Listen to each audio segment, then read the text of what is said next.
Tell me the one about the virus again, then I'll go to bed. But my boy, you're growing weary, sleepy thoughts about your head. Please, that one's my favourite. I promise just once more. Okay, snuggle down, my boy, though I know you know full well. The story starts before then, in a world I once would dwell. It was a world of waste and wonder, of poverty and plenty, back before we understood why hindsight's 2020. You see, the people came up with companies to trade across all lands, but they swelled and got much bigger than we ever could have planned. We'd always had our wants, but now it got so quick. You could have anything you dreamed of in a day, and with a click. We noticed families had stopped talking. That's not to say they never spoke, but the meaning must have melted, and the work-life balance broke.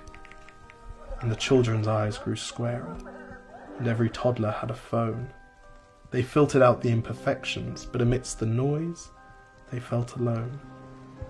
And every day the skies grew thicker, till you couldn't see the stars.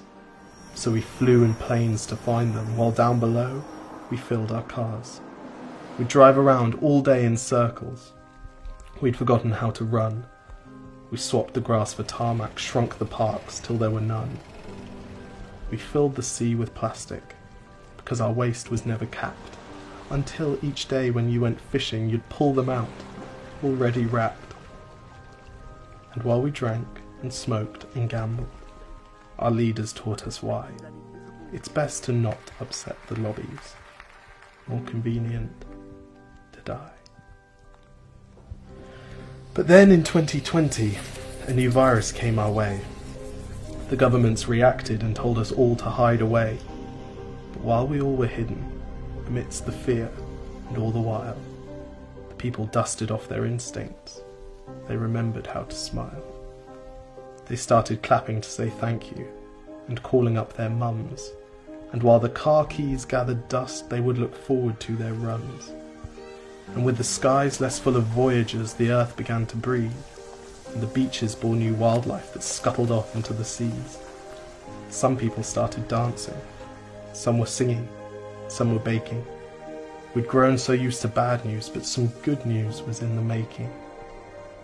And so when we found the cure, and were allowed to go outside, we all preferred the world we found to the one we'd left behind.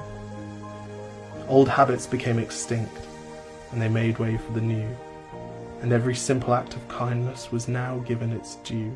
But why did it take a virus to bring the people back together? Well, sometimes you've got to get sick, my boy, before you start feeling better. Now lie down and dream of tomorrow, and all the things that we can do. And who knows, if you dream hard enough, maybe some of them will come true. We now call it the Great Realization. And yes, since then there have been many. But that's the story of how it started, and why hindsight's 2020.